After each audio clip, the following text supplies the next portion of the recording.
का गुर्गा गिरफ्तार किया गया है। महफूज उर्फ मिक्की नाम का ये रोहित गोदारा का गुर्गा गिरफ्तार किया है पुलिस ने। दिल्ली फरार होने की फिराक में था ये आरोपी। प्रॉपर्टी और बिल्डिंग मटेरियल व्यवसायी से रंगदारी मांगी थी इसने और 10 लाख रुपए नहीं देने पर अंजाम भुगतने की धमकी दी गई थी इसकी तरफ से। पुलिस आदिल उर्फ शेरा को भी गिरफ्तार कर चुकी है। रोहित गोदारा समेत 6 के खिलाफ मामला दर्ज हुआ है, मुकदमा दर्ज हुआ था और इधर अन्य आरोपियों की तलाश पुलिस की तरफ से की जा रही है। तो बड़ी खबर चूरू से आपको बता रहे हैं जहां पर पुलिस को कामयाबी मिली है। रोहित गोदारा गैंग का गुर्गा गिरफ्तार किया गया है पुलिस की तरफ से। महफूज उर्फ मिक्की को पुलिस ने गिरफ्तार किया है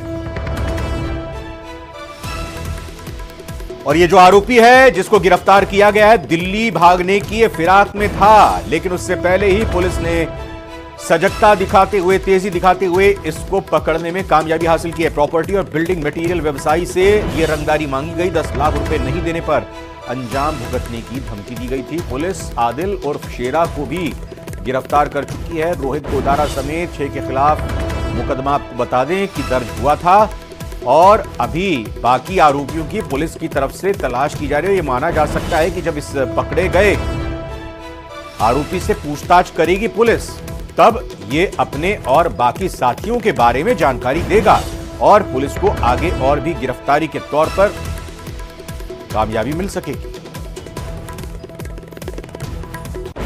ये बड़ी खबर लगातार तस्वीरों के साथ, ये वही शख्स, ये वही व्यक्ति जिसे रोहित गोदारा गैंग का गुर्गा कहा जा रहा है, इसको गिरफ्तार करने में चूरू में पुलिस ने कामयाबी हासिल की है।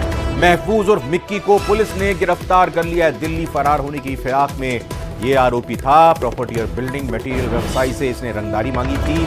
तलाश लगातार की जा रही थी। 10 लाख रुपए नहीं देने पर अंजाम भुगतने की धमकी दी गई थी। पुलिस आदिल और शेरा को भी गिरफ्तार कर चुकी है।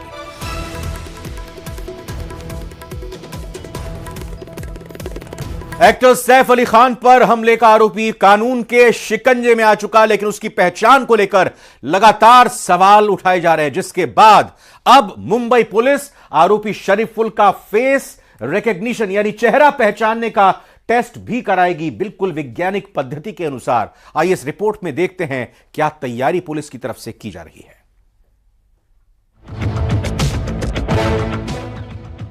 सैफ के हमलावर की पहचान पर सवाल। पुलिस कस्टडी में हमलावर नहीं तो कौन? एक तस्वीर सैफ के हमले के संदिग्ध की है, जिसमें वो सीसीटीवी कैमरे में कैद हो गया। वहीं दूसरी तस्वीर में शरीफुल है, जिसे सैफ का हमलावर बताया गया है। अब संदिग्ध और हमलावर को लेकर ही सवाल खड़े हो रहे हैं। 16 जनवरी की रात हमलावर बांद्रा के सतगुरु शरण अपार्टमेंट में दाखिल होता है और किसी को कानो कान खबर नहीं होती। वो इसी अपार्टमेंट के 11वें और 12वें फ्लोर में रहने वाले एक्टर सैफ अली खान के घर में घुसता है। उसकी सैफ से हाथापाई हो जाती है। वो सैफ पर जानलेवा हमला करके फरार हो जाता है। घटना के बाद आरोपी के सीसीटीवी फुटेज सामने आते हैं, जिसमें वो रात के वक्त बिल्डिंग में सीढ़ियों से उतरता दिखता है। एक और वीडियो सामने आता है जिसमें वो सीढ़ियों से ऊपर जाता दिखा। हमले के 72 घंटे के बाद पुलिस शरीफुल नाम के आरोपी को ठाणे से पकड़ लेती है, जिसमें बताया जाता है कि सीसीटीवी में दिख रहा संदिग्ध शरीफुल इस्लाम ही है और वो बांग्लादेश का रहने वाला है। फिलहाल वो 29 जनवरी तक पुलिस कस्टडी में है, लेकिन अब उसकी गिरफ्तारी पर हर तरफ से सवालों की बौछार हो रही है, जिसमें कहा जा रहा है कि जिस आरोपी को पुलिस ने पकड़ा है उसकी शक्ल सीसीटीवी में दिख रहे शख्स से बिल्कुल नहीं मिलती है। बांग्लादेश से शरीफुल के पिता ने खुद सवाल खड़े किए हैं। उनका दावा है कि पुलिस ने असली आरोपी को न पकड़कर उनके निर्दोष बेटे को पकड़ लिया है। वहीं अब मुंबई पुलिस आरोपी शरीफुल का फेस रिकॉग्निशन टेस्ट करवाएगी, जिससे दूध का दूध और पानी का पानी हो जाएगा। रिकॉग्निशन टेस्ट के जरिए किसी भी शख्स के चेहरे की 3D इमेज ली जाती है।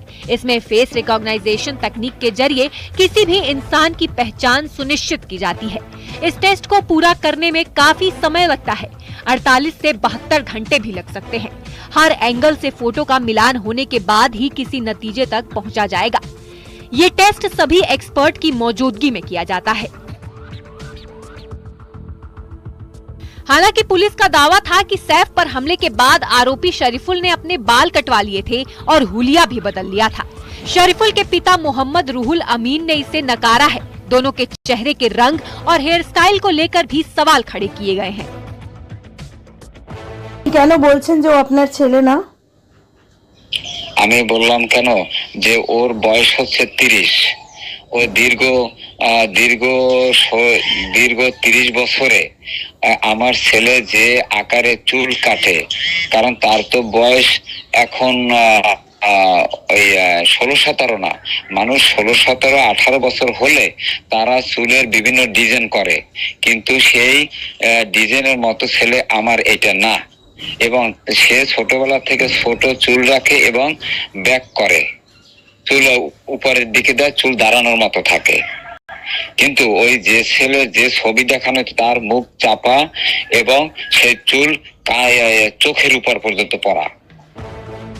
मुंबई पुलिस की माने तो सैफ के अपार्टमेंट से लिए गए फिंगरप्रिंट पकड़े गए आरोपी शरीफुल से मैच हो गए हैं।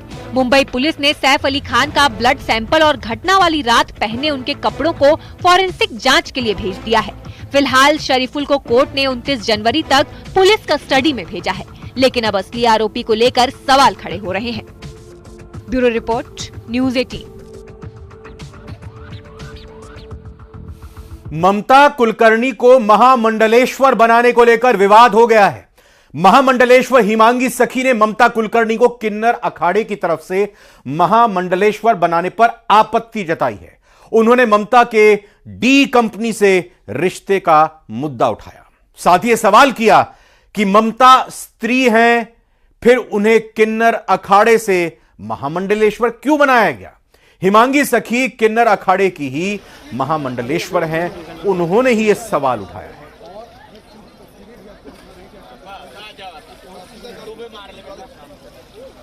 तो आपको बता दें कि कल ही किन्नर अखाड़े का महामंडलेश्वर बनाया गया है पूर्व फिल्म अभिनेत्री ममता कुलकर्णी को, और अब आज उनको महामंडलेश्वर बनाए जाने के बाद उसी अखाड़े के तरफ से विरोध की आवाज उठी है, विवाद शुरू हो गया है। महामंडलेश्वर हिमांगी सखी ने ममता कुलकर्णी को किन्नर अखाड़े की तरफ से महामंडलेश्वर बनाने पर आपत्ति जताई।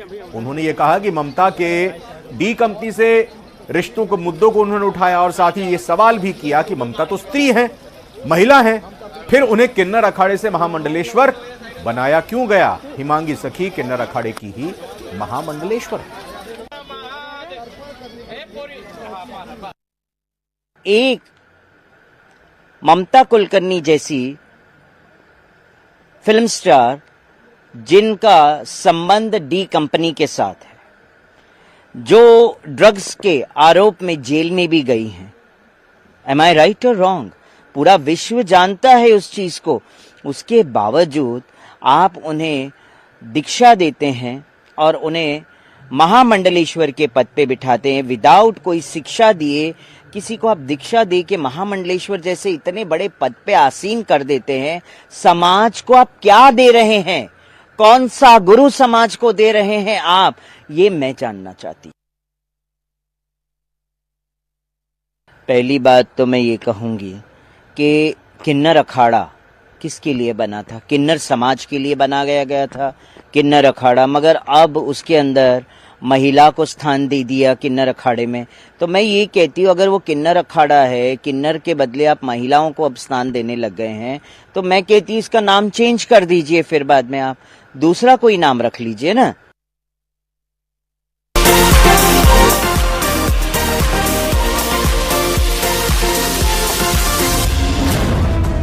ममता ने लिया संन्यास, बनी महामंडलेश्वर।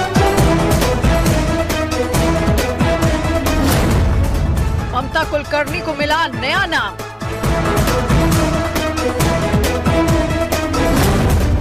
ममता कुलकर्णी नहीं, यमाई ममता नंदगिरी।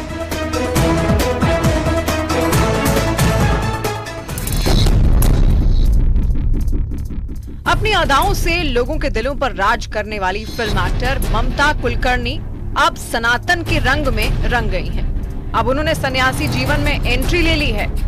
अब उनकी पहचान बदल गई है। अब वो किन्नर अखाड़े की महामंडलेश्वर बन गई हैं। उन्हें नया नाम मिल गया है, अब वो यामाई ममता नंदगिरी कहलाएंगी। ममता कुलकर्णी नहीं, यामाई ममता नंदगिरी। 2000 से मेरी तपस्या शुरू की, आज मुझे 23 साल हो गए।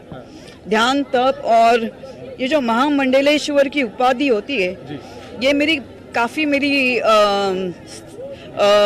परीक्षा ली गई।